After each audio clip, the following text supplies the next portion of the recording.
Hi, this is Ned Siegfried from Siegfried & Jensen. As proud sponsors of BeliefCast, we hope you are inspired by Todd's weekly podcasts, which contain so many courageous stories of recovery and personal growth. Remember, it's not what happened in the past that matters, it's what happens in the future. We invite you all to work hard and be optimistic about your future. Enjoy today's podcast. Welcome back, everybody. This is Todd Sylvester with the Todd Sylvester Inspires BeliefCast. Thank you so much for tuning in again. As usual, I'm so grateful for you and all your love and support. We're trending on Apple and Google Podcasts because of you, not because of me. It's because you guys are sharing these amazing stories from these amazing people, and today's going to be no different. Today we're joined by Caloni Michelle. Caloni, thank you for joining us. Todd, thanks for having me. I'm excited to be here. Oh, I'm so pumped to have you on, and what a cool name. We were just talking about, I really love your name. I think it's so neat. Thanks. Yeah. I don't know if it's cool or my parents were just trying to make life difficult because 98% of people cannot pronounce it. Yeah, and the listeners will attest, I usually mess up names. And this one I got right. Yeah, so you get like extra kudo points for this one. I get kudos, yeah. Well, before we get started, I just want to give a shout out to our sponsors, Wasatch Recovery, Siegfried & Jensen, Living Recovery Interventions, First Digital, Mountain West Spine and Orthopedics, Thread Wallets, and the music you hear at the beginning, at the end of this podcast is by my good friend Paul Cardall. He's an award-winning pianist. He's amazing. And so, yeah, I'm just teamed up with some amazing people, and that's why we're doing so well. So I'm so grateful for that. So a little bit about Caloni. She is the go-to personal branding expert and founder of Brandstrom, a personal branding agency. She's an international speaker, serial entrepreneur, philanthropist, event host, and internationally recognized authority on personal branding, which she also does marketing and branding for companies. For company brands, right? Yep. For company brands. She has built noteworthy brands for clients who make less than six figures to those that are making multi-millions, and you've been featured and seen on Forbes, Entrepreneur Inc., Entrepreneurs on Fire with JLD, Nasdaq, Dr. Phil, Tuesdays with Troy, and many, many more. Your mission is to help 1 million people, and probably companies as well, build authority, increase revenue, and impact millions by transforming their personal brands. You're a very impressive person, honestly. I love what you're doing, and I'm just grateful that we get to sit down and chat for a minute. I'm grateful to be here, Todd. I'm grateful for what you're doing, too, and all the lives that you're touching. Oh, thank you. This work is needed. Yeah, thank you. That means a lot, and I'm just, do you ever pinch yourself like, man, I don't get to do what I love to do? Yeah. Right? Yeah, and it's almost like, how do I do all the things? I don't even know sometimes. At the end of the week, I'm like, how did I accomplish all that? Granted, not just me, but like my team obviously helps me with it. But yeah, it's just like we just get to be us, and people just get to love us for us being us, and then we get to touch lives by just being ourselves and doing what we love to do. Yeah, absolutely. Like I get to come and sit here with you right now. I don't have to sit behind a computer typing away all day. Yeah, how cool is that? Yeah, I feel the same way, and you're doing a lot of amazing things with your company, and I can't wait to talk more about that. And obviously, people who know you know your background, but I want to, for our listeners who may not know you, learn more about you. So why don't we start with, where did you grow up, and maybe a little bit about your family? Okay, we're going to go deep. Are you ready for this? Let's go. Okay. Yes. Okay, so I grew up in California. I lived there till I was 23, but growing up, grew up like super poor, like trailer trash. It was just it wasn't the best environment. There was a lot of like physical abuse. There was a lot of like emotional abuse. We had no money. We were on food stamps.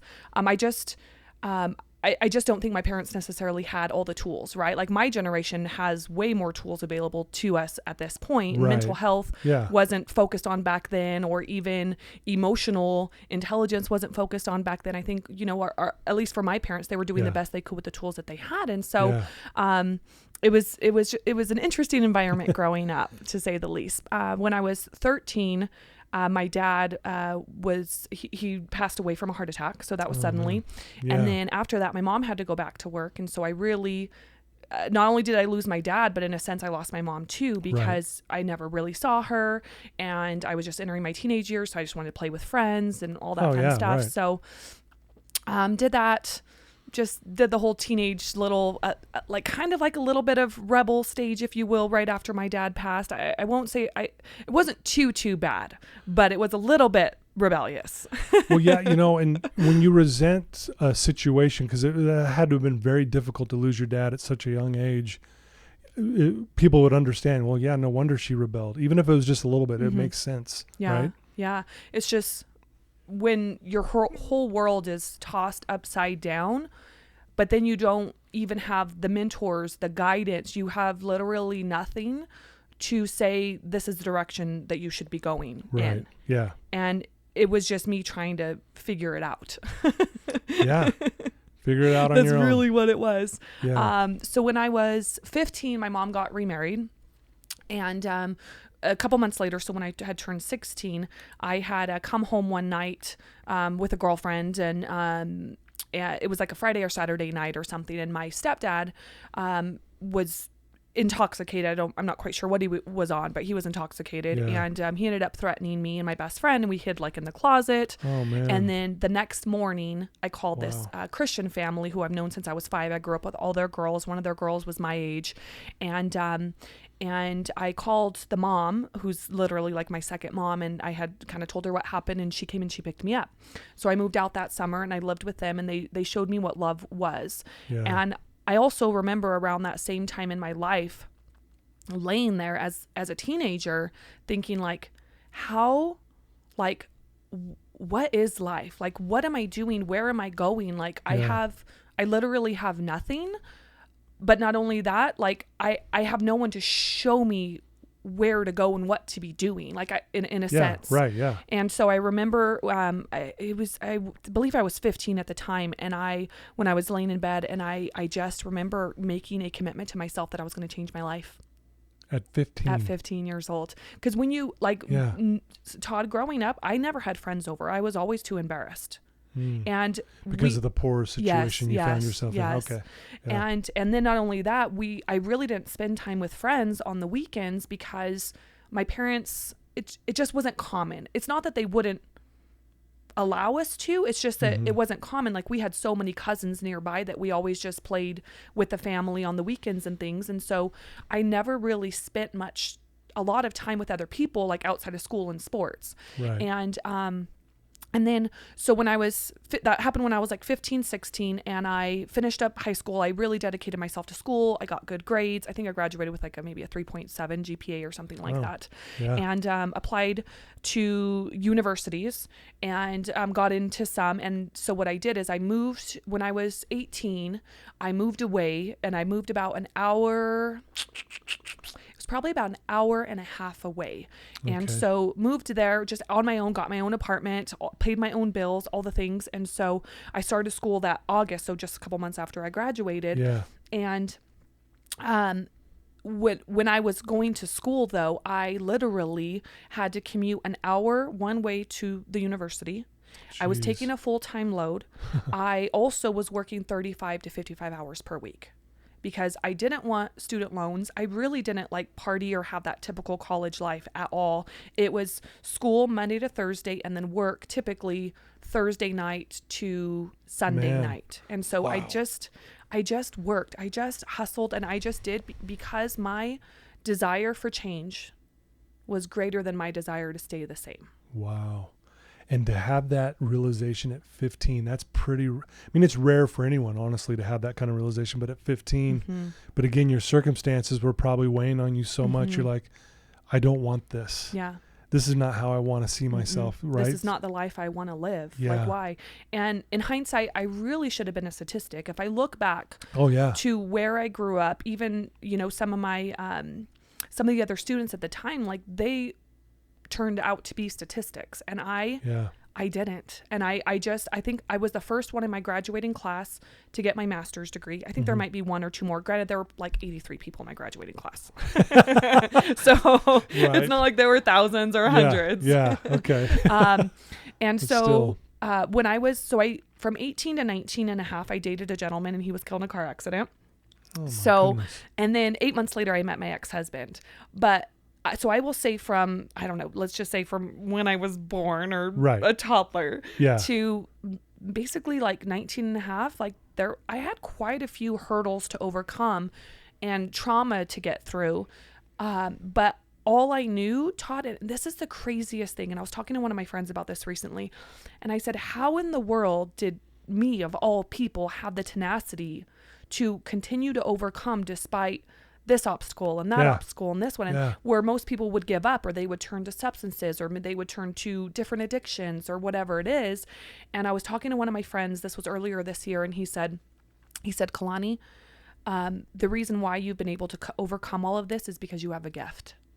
Mm-hmm. And him saying that, even though it, was this year, it really has made me focus even more so on giving back and helping people and having more empathy, because I'm like, if I am able to do this, and I'm not the only one, I'm sure there's millions of us with this gift, but nonetheless, I'm like, if I'm gifted this ability to persevere, to overcome, to lead, and to love people, then I have to share it. Like, I can't be selfish and keep this to myself.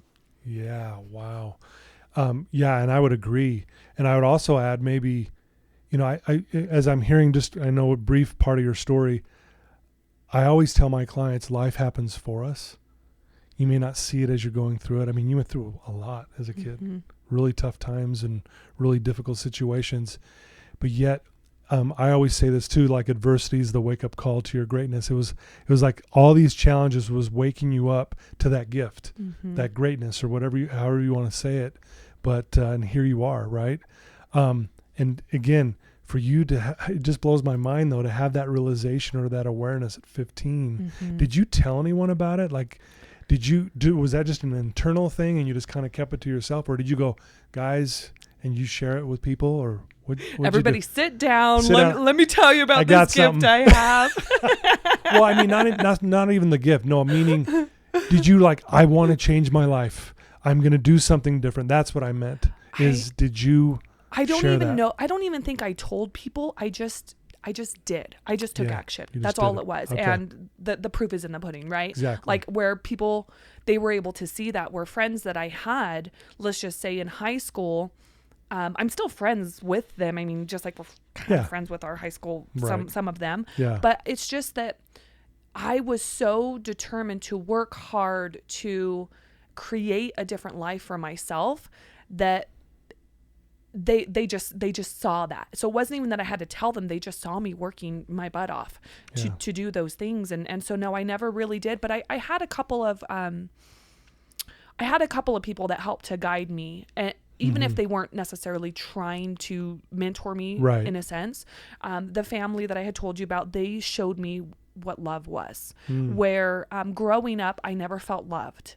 And it's not that my parents didn't love me. I just either they didn't know how to show it, especially, let's just say my mom, or they didn't show it in the way that I preferred to receive it. Right. And so I don't know what the answer is there.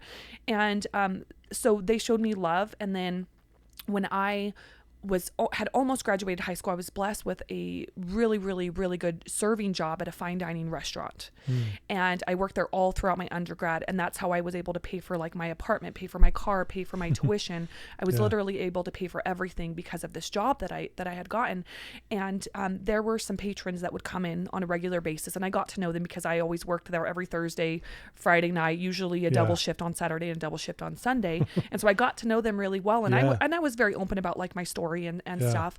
And the individuals that would come in to the restaurant,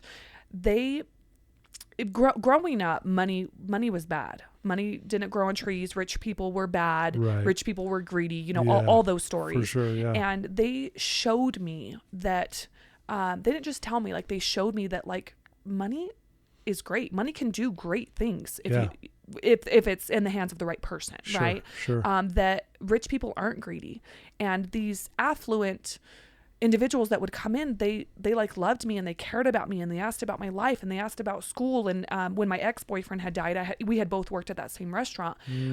Some of them had known that we were together, and just the amount of love and support that they gave me, it just they were all mentors in a sense, even though one wasn't necessarily directly my mentor. Some of them were invited to my wedding to my to my college graduation. Yeah. Yeah. And so they would give me advice on things, or advice on school, and advice on money. And that's awesome. I just absorbed the information, because I was like, this is more of the life that I want to live, where I can afford the things that I want to do, but I can also afford to be able to give back to other people in ways that maybe weren't necessarily like bestowed upon me when I was younger, but people did give to me, but in ways that I could just give to those in need. Yeah. Wow. Very well said. You know, you're a very confident and positive person. Is that something you've kind of always had as well, even as a younger girl, or did it kind of build over time, or how was that? Oh, that's a good question, Todd. That we can go multiple ways. I don't know 100%. Because so when I met my ex-husband when I was 20, and so I'm 35 now. Okay. And the divorce stuff was more so last year. It kind of started a little bit, and almost 2 years ago was when things started to go downhill. And so it's kind of the end of 2020 and then beginning of 2021. I will say that my ex, we're on great terms. He's one of my best friends. He is the most positive, honest person I've ever met in my entire life. He really is an amazing man. And I think that being around him for so many years taught me just to be positive and focus on the positive. Okay. And not only that, in terms of focusing on the positive, but I saw how happy he was as an individual, and it just rubbed off on me, where it's like, I want to be happy. And throughout our entire marriage, we never had, let's just say, like the trauma or the obstacles that I think a lot of marriages go through. We didn't have that, because we never really struggled. We never struggled with money. We never struggled in terms of like arguments. We had in the beginning pretty good emotional intelligence that got better over time. Yeah, right. And we just didn't have things that I think a lot of marriages do have. And so as I would say from like 20 to let's just say 33-ish, I didn't have junk. Like I think I went through all of that like in my probably up until I was 20. Right. Yeah. That it was almost like I already went through all of that. Like you already, let's just say we have 10 pieces of trauma that we go through in life. Like I already ticked off like 7 of them before I was 20. So right. You'd already been through a bunch. Yeah. So being in that relationship, that marriage, it taught me a lot, and something that I'm so grateful for. And I truly believe I'm the woman I am today also because of that. Yeah. Coming out of that, though, on the other side, it taught me to have a lot more empathy, because I almost didn't find myself having as much empathy when I was in it for so many years, because I didn't go through junk. Right. That a lot of couples go through. Yeah. And so coming out of it, I'm like, oh my goodness, like I feel for people even more so now. And I just want to be able to help and serve people. So have I always been positive? Probably not. I was a lot more pessimistic, let's say, prior to 20. Prior to all that, and then I learned to be positive. And then even coming out of the divorce, I'm just like, it's almost like I'm still evolving into this next version of myself. Yeah, right. Like I can't say I'm fully there, but I'm even more positive and more happy and just more of the person I want to become, because life is what we make it. It really is. For sure. And we can make it to be a bad one or a depressing one, or, something where we numb all the time because we just can't sit alone in our thoughts and our emotions. Or for me, at least, I've chosen to be happy, to be positive, to look at life as a blessing, and to look at these gifts and look like, gee, like how can I help other people and serve other people? And that's what gives me a lot of satisfaction. Well, I love that. Again, it goes back to what we were saying. It's how, like, what if, no one would wish a divorce on anybody, but what if you had to learn all that to just so you could understand empathy on a deeper level than you did before? Yeah. Life happens for us. It happens for us. It's hard to see it when you're going through it, but you can look back and go, man, look what I learned, all these little lessons that have truly made me who I am today. Yeah. And like you said, you're still evolving and growing, and which is a beautiful thing. Well, and I was just talking to my ex about a week ago, and we were talking about like how the divorce it's a blessing. Although it was terrible and painful to go through, not terrible in the sense where we were awful to each other. Right. We were never awful to each other in it, going through the divorce. But we were talking about like, wow, like how much we've grown even in the last year, and how much more we understand people, how much more we have realized like what we really want in life, because we kind of severed those ties, if you will. Right. And now we are free to experience what we want to experience to be able to become that next version of ourselves. Yeah. That's awesome. Wow. Very cool. Thanks for sharing all that. Now let's kind of maybe just shift gears a little bit. Here you are, this personal and, company brand expert. How did you get involved with that, and why did you decide to go into that kind of thing? You're also a speaker. You do all these amazing things. So what got you involved in all that? It just evolved. Okay. It just evolved.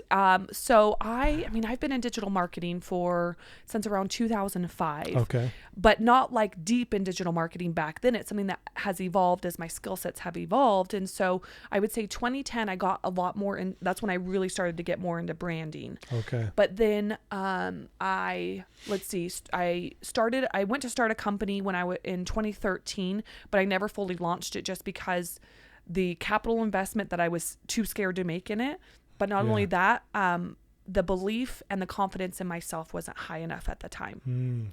And so, but I still learned a lot. That was a 1.5 year road that I learned a ton. I also was doing that when I was in grad school. So I did my MBA from 2012 to 2014. And then about the time I was finished with my MBA, my ex and I were still living in Arizona at the time. And I was like, okay, I need a career where it can be flexible. Yeah. So that I can still travel with my ex. Cause I've lived in hotels with him for 6 months, for 9 weeks. That's just the life that we used to live. He traveled a lot and I supported him a lot in that. And so I was like, how can I create my own thing, since I don't see that it exists, and also have something that's flexible enough so that my marriage can be successful? Yeah. And so that's where I started to look at social media. And I'm like, okay, I have marketing skills, I have branding skills. This was 2014 when influencers on Instagram started to become a thing. Yeah, I don't even think that they were called influencers back then. Yeah, I don't think they were, yeah. But I started to see brand deals and brand sponsorships. And I was like, I can do this too. So then I got some brand deals and some sponsorships and all that just from posting on social media and all that fun stuff. Yeah. And then as I started to grow my brand, my personal brand, people started to ask me how I was doing it. How do you do that? Yeah. Exactly. And then so I started to teach people, to coach people, to do all the things. And then throughout pre-2014, I also started to learn like logo design and websites and just social media marketing and all of like those skill sets. And as I started to realize that there was a need in the marketplace for this, I started to create my own thing. And so then I started to build a team, and then I was like, I'm on to something here. And then I created the agency. And then from there, literally each year, we have just expanded our capabilities. It's almost like the more I do with my personal brand, the more I then go and add it to our capabilities and then teach other people how to do it. So it literally has just evolved over time. And we've also been doing marketing, so high level marketing like fractional CMO work and branding for companies, kind of more behind the scenes, because a lot of times, most of the time, these personal brands that we're working with, they also have company brands. Right. So then we help them with those too, because it's a very similar process. Right. Yeah. And so that's kind of how this started to evolve. And then I started to host events. I want to say my first event that I hosted was probably 2018. Okay. So started hosting events, and literally the reason why I started hosting events was because the kind of events that I wanted, they didn't exist. If they did, they weren't here local, or I couldn't find them. Yeah. And I'm the type where I'm like, hey, if I want something, I know I can't be the only person that has this need. I need to like create it, so that not only do I selfishly, in a sense, get to partake in it, but then everyone else gets to come and enjoy it too. And so that's what I started doing. And then speaking, the same thing. And especially say like workshop style, like trainings, I can just go and like teach people about branding and marketing. Wow. And then being interviewed on podcasts, and literally it's just evolved, and it continues to evolve. Yeah. Well, and again, when you're really passionate about what you do, people want more of that. Mm-hmm. So that's when they go, hey, will you come speak to our group? Will you come do this? All these doors start to open up, Mm-hmm. right? Because again, you're a very passionate person about what you do. You can just tell by the way you're talking about it. You kind of light up. A lot of energy behind those words, you know, and I think that's a beautiful thing. Yeah. Yeah. We just think too much about things. And I do this too, though. I'm really trying to get out of my own way in terms of, but I have to do this and I have to do this and this has to be perfect and this. And it's like, what if it's not perfect? Yeah. And what if I just execute? And then what if people just like it? Yeah. And it always works out, Todd. Like it really does. Even if something is a failure, to me, failure and success are on the same path. Yeah. It's just oftentimes we hit those speed bumps Yep. for failure more so we can evolve into the individual that we need to do to be able to become successful. And successful could be in multiple areas of life, right? I'm not just talking about business or financial success. It's all areas of life. Wow, it's beautiful, man. You've been featured in a lot of magazines, and you've been on shows. Like you said, you've been on podcasts, and we're grateful to have you on mine today, which is amazing. You know, you're on a mission. You want to help 1 million people and probably 1 million companies build their brands and show. Well, that's a pretty lofty goal. Yeah.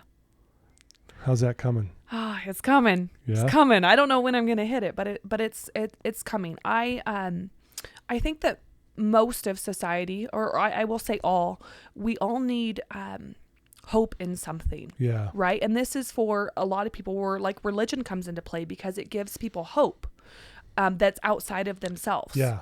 And I would say, and Todd, you can, correct me if you think differently or whatever it is, but most people, they don't know how to find hope within themselves oftentimes. Yes. And so it's just like, how can I create something that for myself that gives me hope, right? And so being able to impact 1 million lives, it's gives me something to work for, because I'm the type of person that if I become stagnant, I get bored. Right. And then if I get bored, then I'm like, well, I don't feel like really doing anything. And so for me, like, I love having projects on my plate. I love having goals. I love having a big vision, because that's what grounds me. And on the days where I don't feel like showing up, or the days where I just want to lay in bed, right? Yeah. When I know what my why is and what my purpose is and what my big vision for my life is, that's what keeps me going. Yeah. Wow. Hope. And yeah, you're right. I totally agree.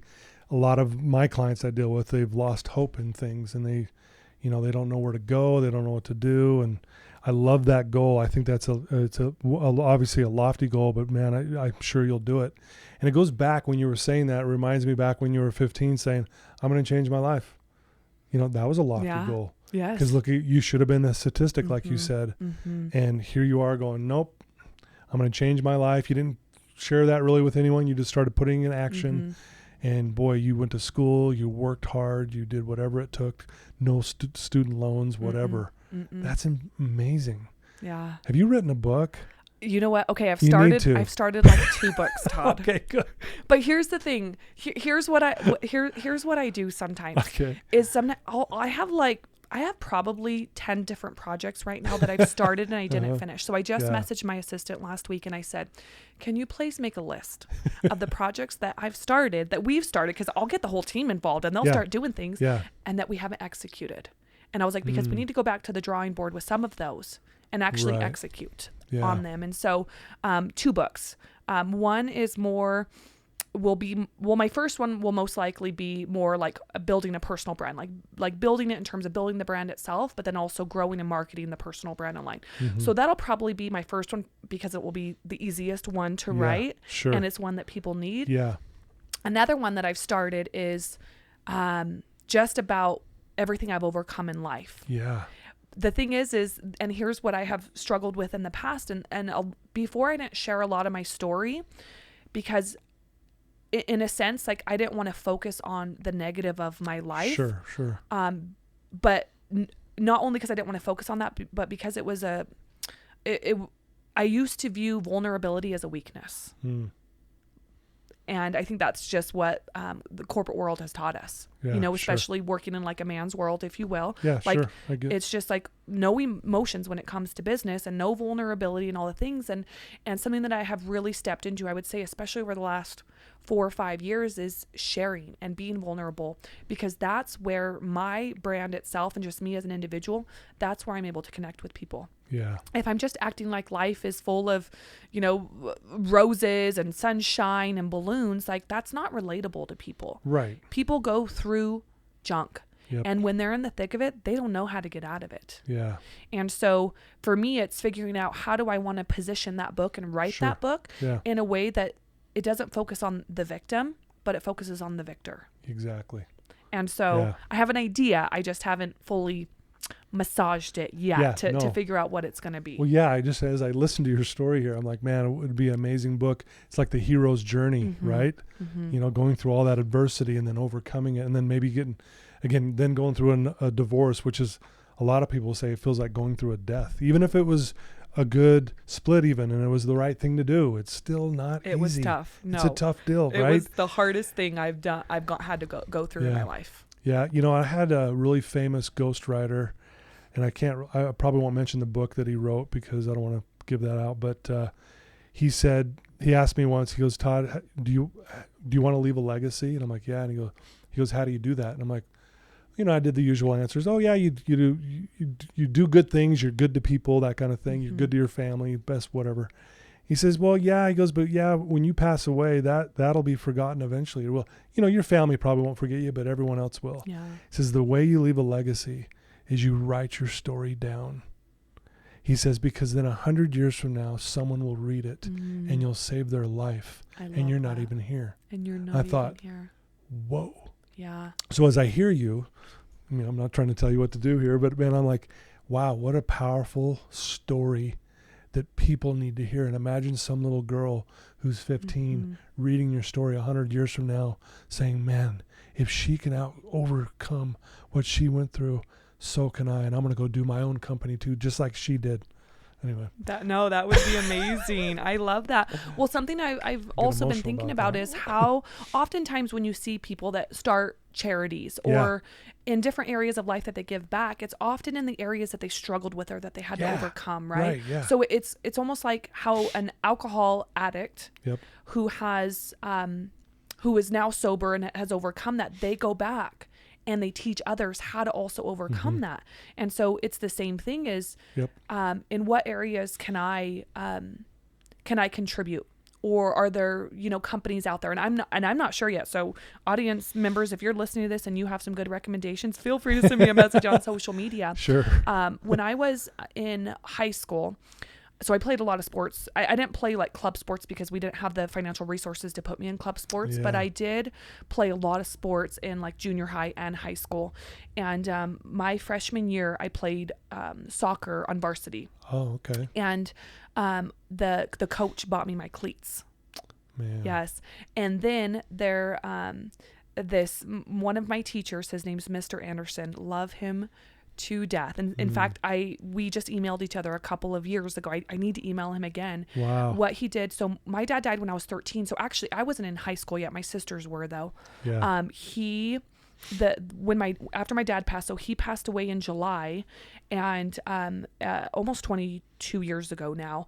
And so that Thanksgiving, he bought us groceries to put Thanksgiving dinner on the table. Wow. So my mom and us 4 kids. And when I was in high school, I had him once or twice in high school as a teacher. He bought me my Letterman's jacket.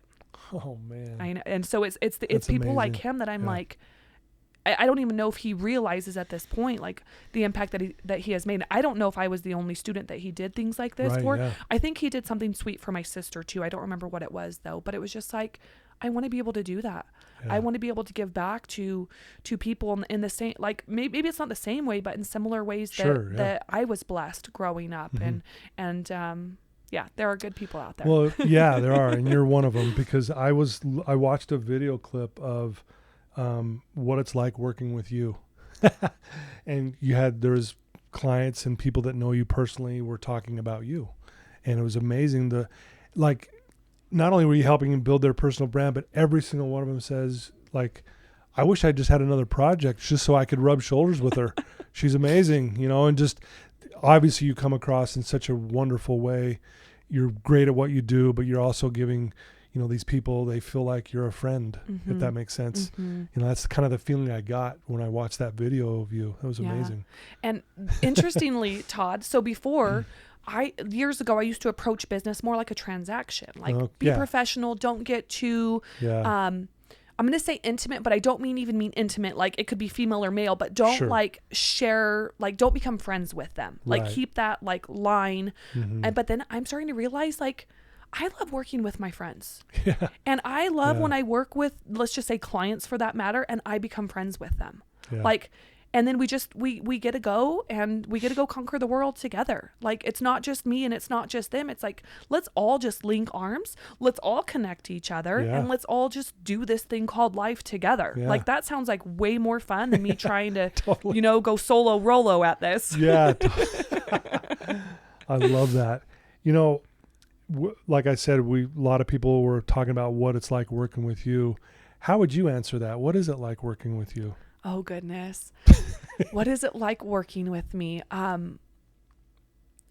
I would say very like positive and uplifting, and I try to make things a lot of fun right now. I'm in very much like a fun stage of my life. Like if it's not fun, I don't care in what area of my life, like I don't want to do it. Don't want to mess around with it. And so I will say that, but also I'm very like detail oriented. I'm very much like I get things done. I make sure that the team gets things done. So on one side, I'm fun and happy and playful, but on the other side, like I'm like, all right, chop, let's get this going. Let's get it done right.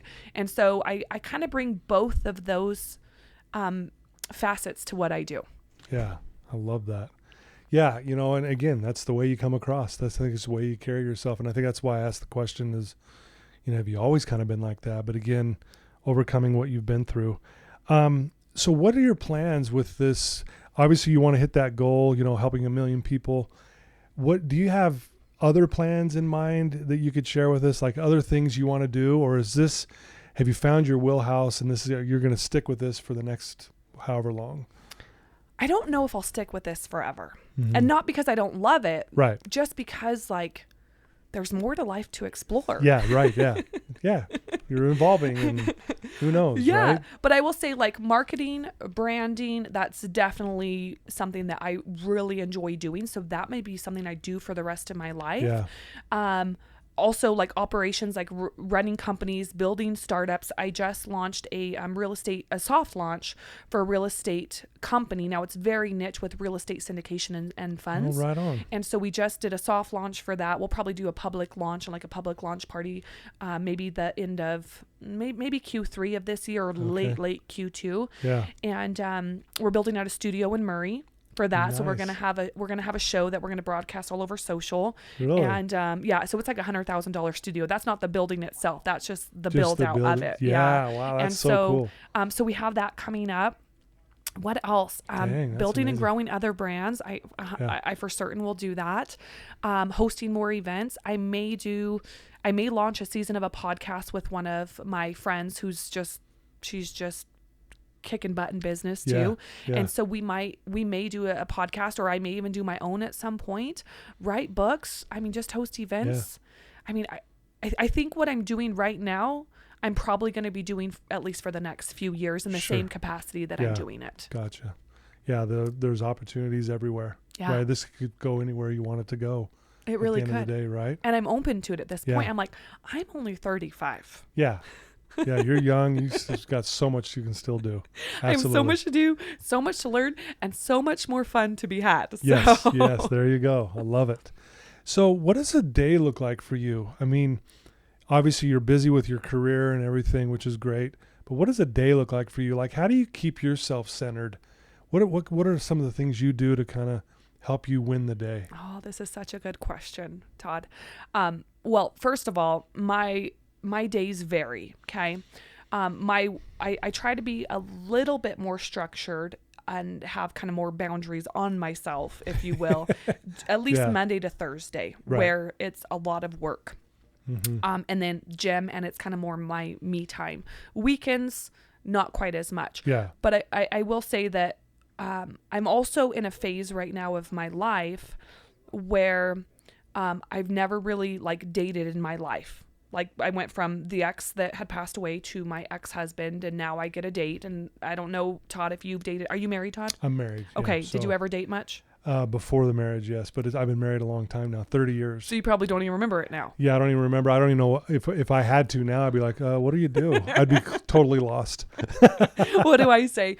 Well, and so it takes up quite a bit of time. Yeah, I bet. Yeah. And so imagine. so I'm trying to learn to balance that, and I'll tell you about my week stuff going on, but I'm going to tell you about a couple of external factors Please. that are impacting my schedule right now. Okay. So dating, yes, but then also building and creating more friendships. That's something that I never really focused on. I mean, throughout my whole like growing up, we always played with cousins and family because I had so much family. I still do have so much family on my dad's side. So, and then in college, I didn't really have time for friends because it was school and work. Right. And then being married, we spent a lot of our weekends together because either my ex would go overseas for work for 2 months to 8 months at a time, or he'd work out of town, or when we moved to Utah in 2015, he was gone every Monday to Thursday. So I only got to see him Thursday night, Friday, Saturday, and Sunday. Yeah. And so if I didn't spend the weekends with him or with him and family, then I didn't get to see him for 2 weeks. Oh, okay. And so I never really focused a lot on friends. And so now I'm at that point in my life where I want more girlfriends, and I have them now, but I didn't have as many before. Like I had my shiny quarters that I really focused on, but they lived out of state. So we would do a lot of FaceTime dates and just a lot of phone calls. And so now I have not only trying to date, but then also making time for girlfriends, like going out, going dancing, just whatever we end up doing. Yeah. And so now coming back to my work week in terms of like, do I have a schedule, if you will? What I typically do, at least at this point in my life, is I make sure that I get about 7.5 to 8.5 hours of sleep. And then I get up, and then sometimes I'll go to the gym in the morning, or sometimes I'll go to the gym in the evening. It just kind of depends on what meetings I have or what's going on. And then, and I listen to a lot of podcasts. I listen to a lot of audiobooks. I don't set my alarm at the same time every day. I don't necessarily read every day. At this point, I'm not super strict on myself when it comes to that. That's good. But I do tend to be pretty high functioning in terms of I'm always learning and growing and things like that. But the things that I do is I really try to take care of myself. So the weeks where I feel like I'm out of balance, right? Or I'm just not centered, or I need to reprioritize what's going on in my life because maybe I'm hanging out with my girlfriends too much, or maybe I'm just doing something too much. And what I'll do then is often I'll do meditations. I'll sit down and I'll read. I do journal a couple times a week. I don't journal necessarily every day. I will go for a hike. And sometimes it's only a 45-minute hike. Yeah. Sometimes I'll go on a hike and I'll just sit there and enjoy the view. And it really helps me come back to center. So I don't necessarily do all the things to make myself feel centered that I had just mentioned before in terms of the self-care. Yeah. I do them more when I feel like I need them. I feel like I'm very in tune with my body. So listening to what your body's telling you. Yes, I feel like I'm very in tune there. I love that. So when I get to the point where I'm like, something just doesn't feel right, or maybe I'm just not the clearest at making certain decisions because I need to reprioritize all the things that are going on in my life, that's when I come back and I really focus more on the self-care things. But I don't necessarily do those things every day. I might do small little pieces of it, like take a bath or read or journal, but it's not something I really do every day. But then I also go through spurts where it's like, okay, Caloni, it's time to refocus now. And that's when I will really like hit it hard and do those things. So it really, I just listen to what feels good, because I feel like the more strict I am with myself, and then I don't hit those goals that I have each day, guess what that does? It lowers your confidence. Every time you don't keep a commitment to yourself, it lowers your confidence. So for me, and what works for me is I'm like, you know what? I'm going to go with what feels good, because I know my big vision. I know where I'm going. And now I just need to make sure that all these small little things that I'm doing, whether it's daily or weekly, line up to get me to where I ultimately want to go. Yeah. As you're saying this, I'm like, I wish I was like that. What do you do, Todd? Goes back to, so I was a drug addict, alcoholic for almost 10 years. Oh, I've been clean for I didn't 32. know that. Wow. And I have this all or nothing mentality. I've had it since the day I was born. I'm still that way. And I'm one that needs a little more structure. I get up at a certain time every day. I do my morning routine, I kind of, and if I find myself not doing that, I'm like, oh my gosh, I feel like I'm out of sorts. But it's definitely more healthy the way you're talking about it, honestly, because I'm not so black and white anymore as I used to be. I'm getting better, but I still wrestle with that. But yeah, my morning routine, I call it my morning meds. I have to have it. It's like, I need it. What do you do for your morning routine? Well, so like 10 things? Check them off. So I get up at 4 a.m. Wow. I get ready. I set my intent for the day the moment I pop out of bed. So whatever that may be, and I say it out loud. I go to the gym. When I'm done at the gym, I shower, have my protein shake, and then I do it with this thing called my hour of power, where I'll set my intent again. I've created a personal declaration statement that I read out loud, and then I imagine doing my personal declaration statement with just imagining it. And then I read from this book that you can see right here. It's called Mind is the Master by James Allen. And it's like 3 inches thick. It's huge. I think that's the biggest book I've seen. It took me 6 years to read this thing. Oh my gosh. And I'm going through it a second time. And the highlighting, yes. And anyway, so I'll read a half hour from that, and then I'll spend 10 minutes in the silence after I'm done reading this. And I've got some meditation music that's going on, but then I shut everything off, including my phone, for 10 minutes and just listen. And then I'll write an appreciation letter to someone to give it away at the end of my hour of power. So I do that. That's every day. I do that 4 to 5 times a week. Oh, wow. Consistently. I've been doing that my mentor taught me this 30 plus years ago. Wow. And it took me a minute to get into the habit of doing it, but for me personally, it's been like a game changer. Yeah. Well, have you read the 5 a.m. Club? Yes. Okay. Oh, yeah. Very similar. Yeah. And you know what? I read that and I was like, I'm going to do it. And for me, Todd, I am just like naturally driven where I get things done. And so for me, I personally don't need like a schedule or a checklist to tell me to do these things. Like I just do. Yeah. And then when I feel like I'm kind of out of whack or out of balance, then that's where I come back to center. Yeah.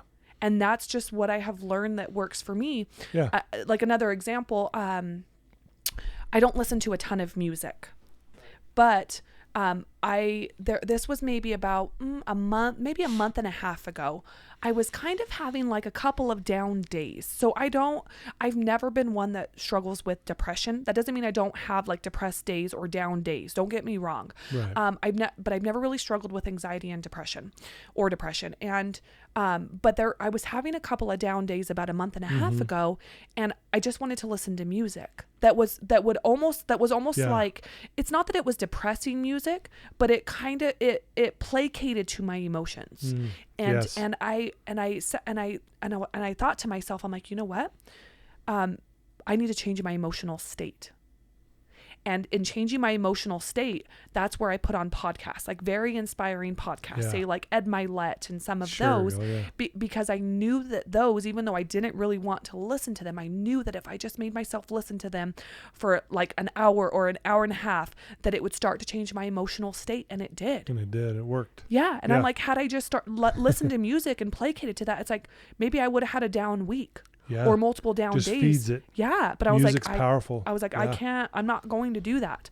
I'm going to change my emotional state. And that's what I did. And so that just comes back to like where I feel like I'm pretty in tune with my body and what I'm going through and kind of what I need. And if I need to get back on track, then I make myself get back on track. Yeah. I love that. Very impressive. I think I love that. Change your emotional state.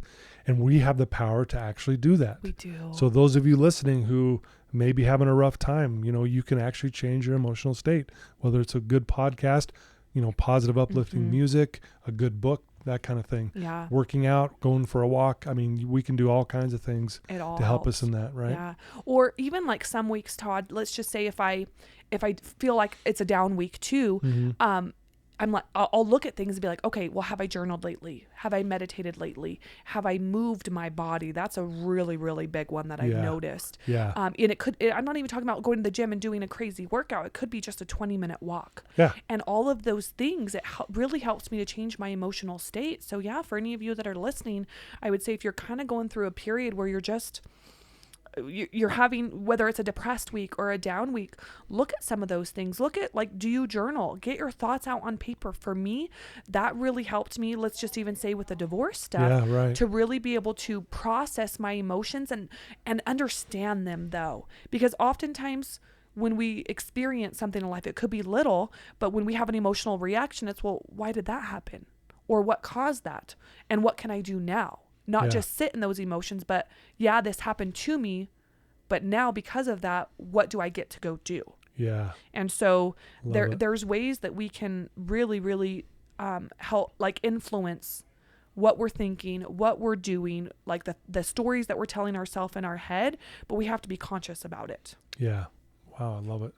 Great advice. One of the questions I usually ask towards the end is, if there's someone struggling listening to your voice right now, what would you tell them? And what you said was beautiful. Would you add anything to that one person right now who is actually in that dark place and they're listening to your voice? You know, what would you add to what you just said? Because I agree with you with what you said. I think that's wonderful. Yeah. I'll share something right here, Todd. And I'm not sure, now this is adding to it in the sense, but think right now, when I was going through my divorce stuff last year, and I don't have kids, right? So it's not like a lot of people, once they have kids, their why becomes their kids, or their why becomes their family unit. And that's why they work so hard. For me, I don't have kids. Yeah. I had a dog for 5 months and I realized I needed to get rid of him, to give him a better life. And being single and by myself, it was too much of a challenge to have such a high energy dog. Yeah. But for me last year when I was going through my divorce, and there were, sometimes where I was like on the bathroom floor crying, like, what in the world am I doing? Like, why did I make this choice? And just all the things that come with divorce. And I remember laying on the bathroom floor, and I remember thinking, like, why would I be given all this pain right now? Like, why? Like, is there just some malicious person or an evil universe or, whatever higher entity or deity that, the listeners might believe in? Why would this? Like, is there really someone that nasty out there that wants me to suffer in pain? And for me, I really don't think that's the case. I think that the suffering is what teaches us some of the best lessons in life. Yeah. And if it wasn't for the dark days, we wouldn't appreciate the light days so much. I love that. Right? Like if it wasn't for the rain, we wouldn't have the rainbows to appreciate. And so for me, when I was laying there during those hard times, I'm like, this can't be it. Yeah. This literally can't be it. And so I going through that divorce taught me that I'm here for a greater purpose than for myself and my own selfish desires and my own selfish wants. Because if I'm here just for those, then I'm just going to suffer. And that can't be why we're here on earth. That can't be why we have this beautiful life. Right. And so for me, I'm like, you know what? No, like, I'm here as a vessel to help other people. And so for those of you that are suffering right now, like, truly ask yourself, do you really think there's a higher deity, a higher power, a higher universe, or something that would really, like, just want to see you suffer? Or are you going through these hard times so that you can become that next better version of yourself? Dang. Wow, that's powerful. Powerful. Wow. I love that advice, and I think that's fantastic. Again, there's more. It reminds me of the statement, the greater the darkness, the greater the light. And a lot of my clients I deal with are in some really dark places. And that's why I'm glad that you just shared what you did, because I guarantee you there's some of them listening who are in a bad place that needed to hear those words. So thank you. And the bad place, it's like, it doesn't have to be forever. Yeah. We can choose to let it go on for, weeks or months or years if we want. or we can choose otherwise. Yeah. We can say, hey, this is happening for me. And now I get to choose what I'm going to do with this information or with this circumstance or this event in my life. And I get to choose what I'm going to do. Yeah. And with that choice, you as the listener, would you choose to be a victim of this, or are you going to choose to be a victor of it? And I think everyone should choose to be a victor of it, because we can then go on and like spread our message and give back to other people, and give back to people that may be suffering just like you were. Yeah. And we can help them to overcome it. Yeah. Coming from the girl who was 15, going through a hard time, said, I'm changing my life. Wow. And I'm still trying to figure out and this you're thing still called figuring life. it out. But you're doing a pretty good job so far. And I know there's a lot to do, but wow, you're amazing. Thank you for taking some time today to be on the show. And I know you're a busy woman, and to have you here in person means the world to me. And thank you for carving out some time, because I understand how busy schedule. I'm busy. Mm-hmm. And it's hard to carve out some time. So thank you for being willing to do that for me. Yeah. Well, and thanks for having me, Todd. And thanks for the work that you're doing and the message that you're sharing, because it's changing lives. Oh, thank you. If someone wants to reach out to you, they want to use your services, they want to know more about your company, or they have a question to ask you, what would be the best way for them to find all your information? Oh, good. Okay. So I'm on Facebook, Instagram, and LinkedIn. It's under Caloni Michelle. So it's CALON as in Nancy I. CALONI, and the Michelle with 2 L's. So I'm on all the platforms. Probably the best platform to reach me if you want a faster response would be Instagram. But I am on all the other, I'm on the other platforms too, though. And then I have 2 websites. I have calonimichelle.com. Yes. And then the agency website is brandstrom.co.com. Right. It's Brandstrom. Uh-huh. I said so like that wrong. Nordstrom. Hey, I said that wrong in the beginning, didn't Todd, I? Yeah. See, so you lost some brownie points, Todd. I lost some brownie points, dang it. I'm like, hello, you just said that. And again, what did I tell you? I'm always screwing up on these things, but you know what? Life goes on. That's part of life. We had a great conversation. Yes. This is amazing. Well, thank you so much. I really do admire what you do and the way you carry yourself. We need more people like you, and I know that's why you're so successful. And like I said, so many people who have used your services end up just considering you a friend, and that's really, I think, your real gift. Aww. It's, yes, you can do all the branding stuff. I think that comes second. I think the gift you have is connecting with people. Mm-hmm. I think that's beautiful. And people are beautiful. Yep. And I'm blessed that I get to do this. Yeah. Yes. So cool. Well, hey, please reach out to Caloni and ask her a question. Check out her social medias and go to her websites. She's an amazing person. If you have an idea you wanted to brand and you want to get out there, talk to her, and she can either help you or she'll lead you down the right path. And so thank you, for tuning in week after week and sharing this. If someone you know who's struggling, if you have a sister or a brother or a cousin or whatever that's struggling, share this episode with them, and this will uplift them. It'll give them hope, as you so well described in your story today. And we all need that. Yes, we all need some hope. So here's to hope. Cheers to hope. All right. Love you guys. Thanks for being here. Till next time.